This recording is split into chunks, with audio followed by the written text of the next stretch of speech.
블록체인계의 지극히 개인적이고 편파적인 방송, 업계의 내밀한 속내를 시원하게 파헤쳐드리는 순서입니다. 코인 생존 토크 실무자 회의인데요. 오늘도 치열한 코인판 선봉에서 열일하고 계신 이 세 분입니다. 두리안 블록체인 센터 박재준 센터장, 비트소닉의 최선준 부사장, 플레타의 박승호 대표 모셨습니다. 세 분 안녕하세요. 네, 안녕하세요. 반갑습니다. 자, 그럼 오늘 실무자 회의 주간 회의록 어떤 안건들이 올라와 있나 화면을 통해 만나보도록 하겠습니다. 네, 금융위가 헌재 작년 12월 프레스토가 청구한 헌법소원에 관련된 반박 의견서를 제출했습니다. 암호화폐와 ICO에 대한 정부의 부정적 인식을 재확인해 업계에 지적이 있었습니다. 페이스북이 암호화폐 프로젝트 리브라를 필두로 시장 진출을 가속화하고 있습니다. 페이스북의 행보를 둘러싼 논란이 존재해 향방이 주목됩니다. 일부 거래소가 코인 발행사의 협력 없이 상장을 진행하고 있어서 논란입니다. 납치 상장을 제재할 법적 근거가 없어서 문제가 제기되고 있습니다. 벡트가 비트코인 선물 출시를 예고했습니다. 업계는 벡트 출시에 따른 암호화폐 시장의 훈풍을 전망하고 있습니다. 네, 이번 주도 흥미로운 안건들이 올라와 있는데요. 세 분은 어떤 이슈에 눈길이 가는지 여쭤보도록 하겠습니다. 먼저 박재준 센터장님은 어떤 이슈에 가장 눈길이 가셨을까요?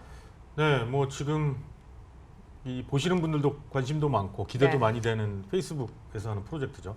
아직 근데 이제 프로젝트의 구체적인 상황이 나온 것이 아니어서 이제 그 세부적으로 하나하나 짚을 수는 없지만 이 이슈 자체만으로도 화제도 되고 기대도 되는 부분이 있어서 이게 이제 얘기해 보면 좋지 않을까 싶고요.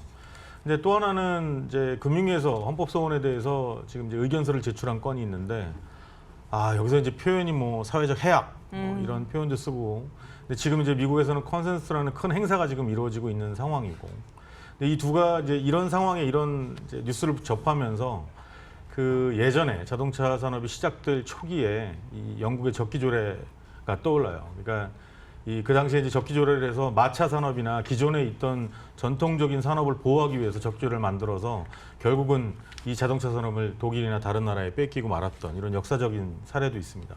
지금 혹시 그러고 있는 건 아닌지 해서 이런 주제도 한번 다뤄보면 어떨까 싶습니다. 네, 두 번째와 첫 번째 안건에 눈길이 가셨다고 이야기를 해주셨고요. 자, 오늘 또 처음 나와주신 최선준 부사장님께서는 어떤 이슈에 가장 눈길이 가셨을까요? 네, 저도 그 박재준 센터장님 말씀하신 것처럼 페이스북이 암호화폐 시장에서 어떤 행보를 걷게 될지 사실 이 부분이 가장 큰 관심이 가고요. 네.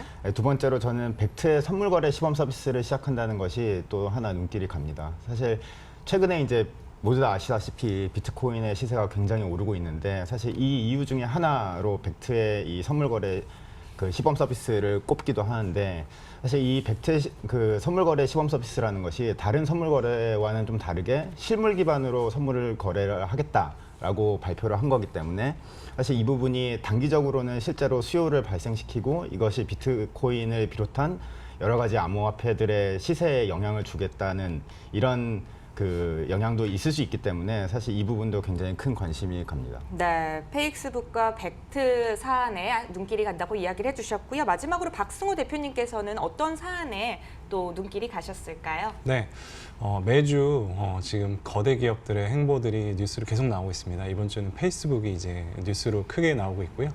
매주 이렇게 큰 기업들이 나오는 걸 봐서는 블록체인이 진짜 실생활이나 일상에 도입되는 거는 자명한 사실이라고 좀 보입니다.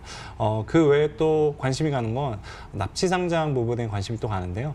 이 상장 부분은 항상 굉장히 예민한 부분입니다. 프로젝트를 진행하는 입장에서도 그리고 이 프로젝트를 지지하는 분들 입장에서도 굉장히 예민한 문제인데 이 부분에 대해서 납치 상장을 하고 금전적으로 요구하는 상황도 있고요. 그리고 블록체인 업계가 납치 상장뿐만이 아니고 뭐 이런 프로젝트 평가라든지 여러 군데서 이게 자의적으로 이루어진 거를 또 타의적으로 바꾸고 이런 부분들이 굉장히 많아서 이런 부분들은 생태계 안에서 어떻게 좀 해소를 할 수 있을지 분명히 논의가 필요하다고 생각되는 부분입니다. 네, 페이스북과 또 납치 상장 관련된 이슈에 눈길이 가신다고 이야기를 해주셨습니다. 오늘도 공통적으로 한 안건에 세 분의 의견이 수렴이 되는 것 같은데요. 자, 그럼 이쯤에서 오늘의 안건 픽해보겠습니다. 오늘의 안건입니다.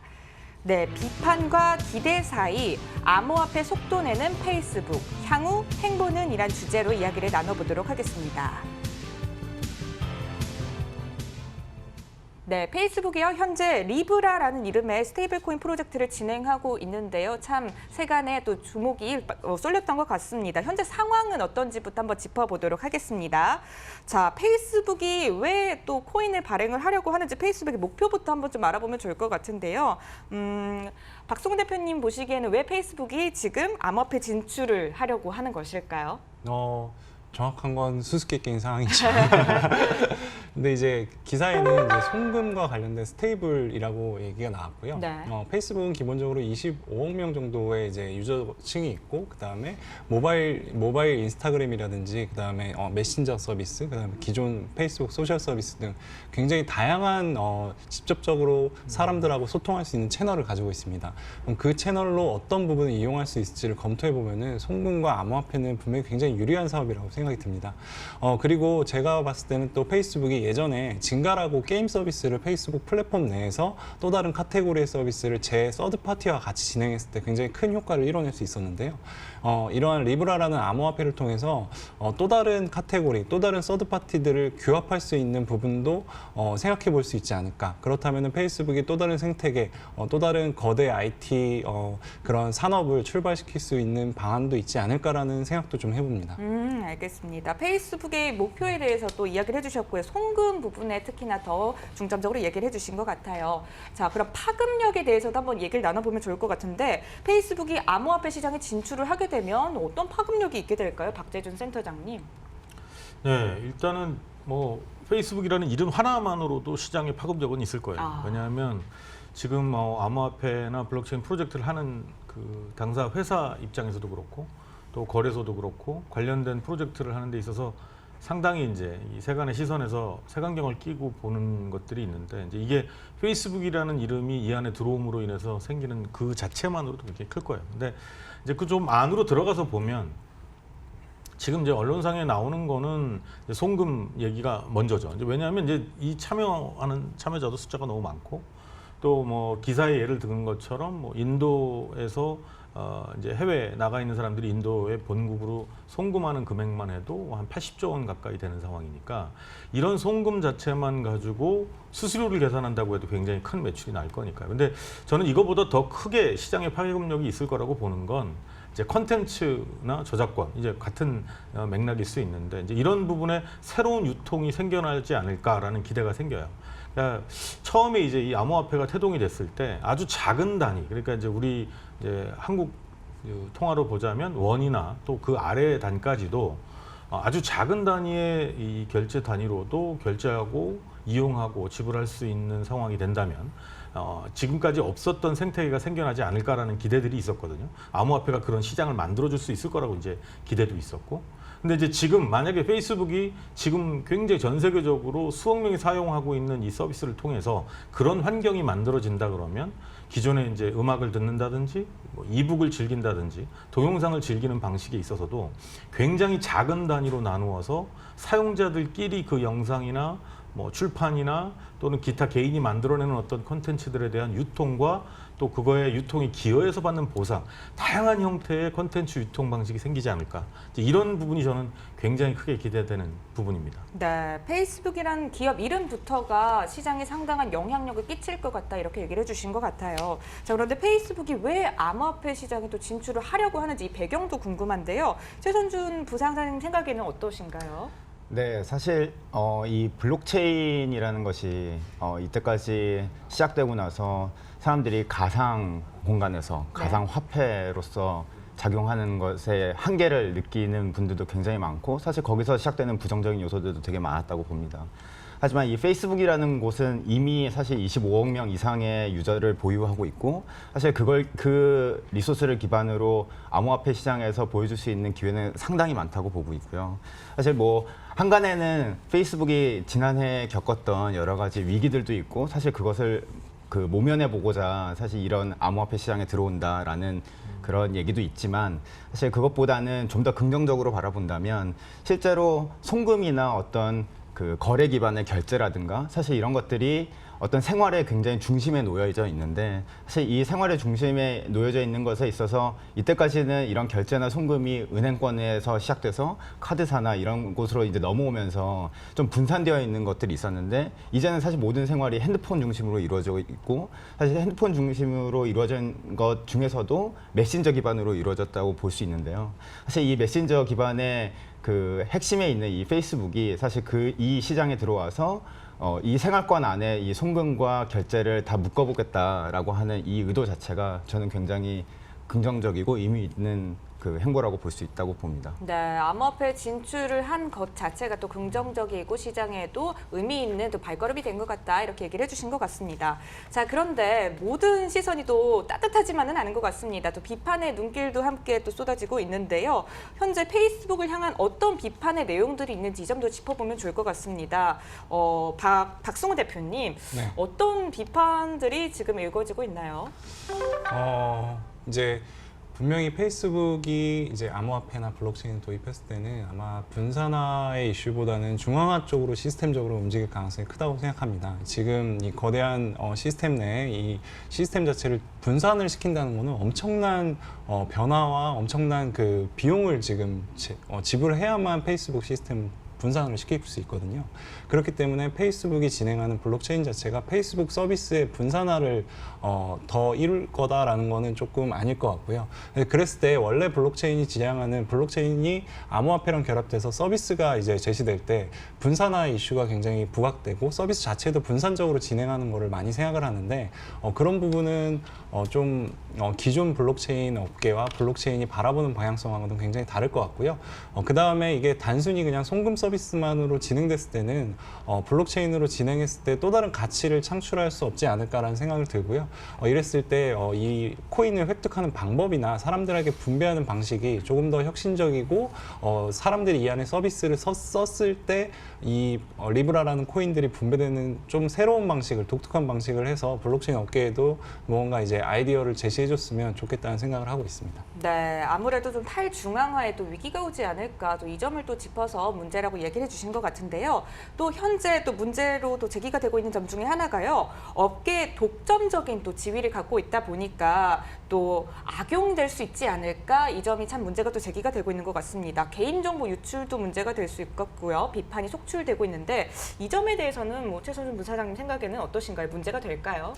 네, 사실 이미 페이스북은 작년에 개인정보 유출 관련해서 한번 크게 위기를 겪었죠. 네. 사실 앞으로도 계속 그럴 수 있는 이 계기는 마련이 돼 있는 것 같아요. 이미 사실 25억 명 이상의 유저를 모으고 있고 사실 그들의 개인정보를 물론 모든 개인정보를 다 담고 있지는 않지만 사진부터 시작해서 대부분의 이 개인 생활을 침해할 수 있는 정보들을 담고 있는데 사실 이것들에 있어서 이미 문제의 폭탄을 들고 있는 이 큰 어마어마한 공룡의 회사가 이 송금이나 결제와 관련된 이런 서비스까지 담겠다라고 하는 것만으로도 사실 큰 이슈가 있을 수 있다고 보고요.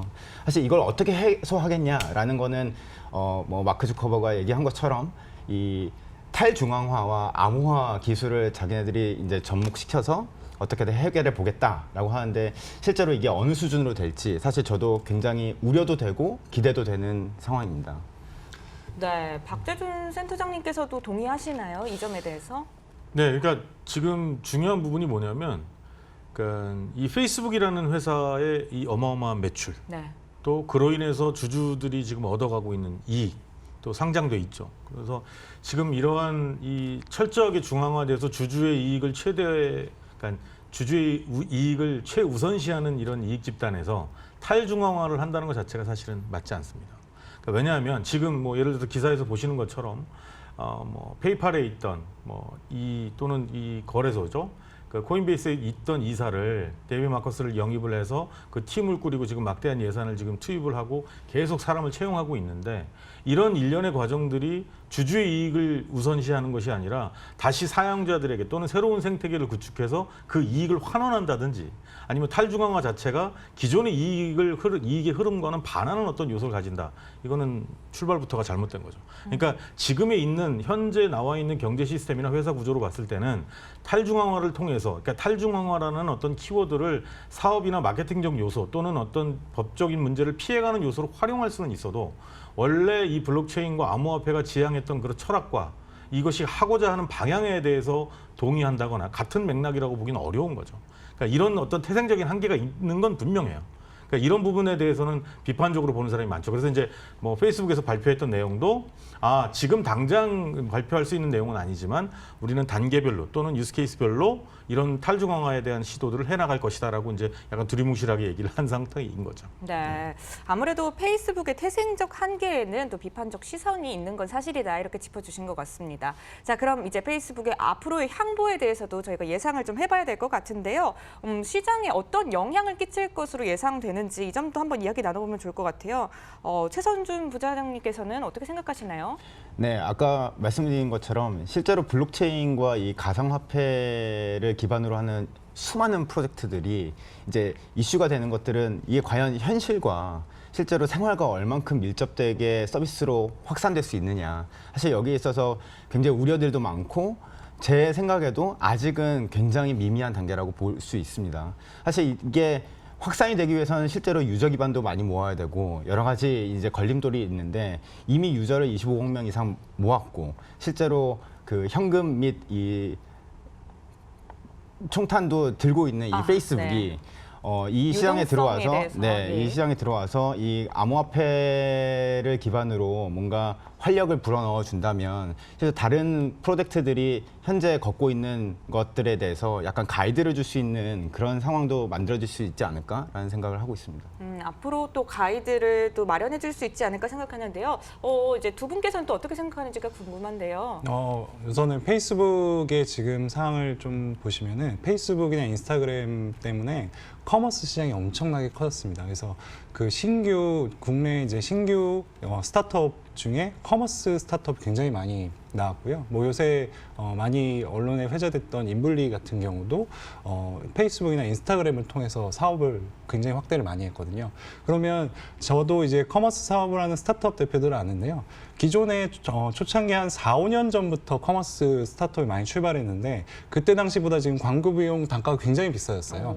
그때 4, 5년 전에 한 10% 정도 커머스 매출에 페이스북 광고를 썼다면 지금은 30% 정도 해야 그때 효율을 나올 수 있도록 이제 페이스북의 알고리즘이라든지 광고 비용을 계속 조정을 했거든요. 그럼 더 이상 페이스북은 광고비를 올릴 수는 없는 상황이에요. 근데 페이스북은 커머스 스타트업을 하는 대표들을 데리고 컨퍼런스를 연다든지 가이드를 계속 주고 있거든요. 그렇다면은 그 다음 페이스북이나 인스타그램에서 광고가 유치된 뒤에 그 다음 커머스 산업까지 먹고 싶은 거죠. 그거에 대한 수수료를 가져올 수 있다면 엄청난 수익이 되거든요. 그럼 광고비를 더 이상 올릴 수 없을 때는 그 다음 리브라라는 코인으로 실제 상거래까지 커머스 결제까지 넘어간다면 지금 페이스북이 가지고 있는 것보다 또 다른 시장에 진출하기 굉장히 좋지 않을까. 그렇다면은 산업에도 암호화폐나 블록체인 산업이 아니라 커머스 산업에도 엄청난 파급력을 주지 않을까라는 생각도 해봅니다. 네, 또 광고 쪽으로도 앞으로도 저 영향력이 있을 것 같다 이야기를 해주신 것 같고요. 박재준 센터장님은 또 어떻게 예측을 하시나요? 네, 그러니까 지금 이제 쇼핑이라는 게 굉장히 크죠. 근데 저는 이제 그 앞에 최 부사님 얘기 잠깐 해주셨던 것처럼 이제 제일 중요한 키워드는 이제 이 생활에 젖어 있는 서비스라는 거죠. 이 페이스북이 굉장히 많은 사람, 25억 명이라는 숫자도 그렇고 또 하루의 이용 시간도 그렇고 한번 들어갔을 때 머무는 시간도 그렇고.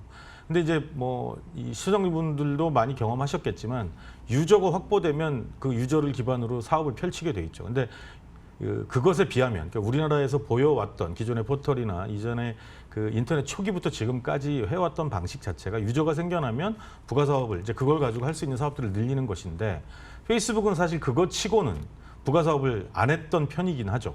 그러니까 이제 철저하게 광고 수익이 지금 매출 비중으로 보면 뭐 99.9%까지 됩니다. 지금 매출 자체가 광고 수익 외에는 전무한 상황이니까. 근데 이제 이런 상황에서 드디어 이제 그 기존에 해왔던 다른 인터넷 기업의 행보들을 보인다고 볼 수 있는 거죠. 그러면 그 보이는 행보를 어떻게 풀어갈 거냐라고 하면 저는 이제 쇼핑은 분명히 큰 축이에요. 뭐 말할 것도 없이. 하지만 그건 쇼핑을 목적으로 해서가 아니라 쇼핑은 사실은 이 사업이 지금 리브라 프로젝트가 성공이 된다면 부수적으로 따라올 일이라고 생각합니다. 그러니까 그것이 목표가 되진 않지만 시장의 파급력은 그게 더 클 수도 있겠죠.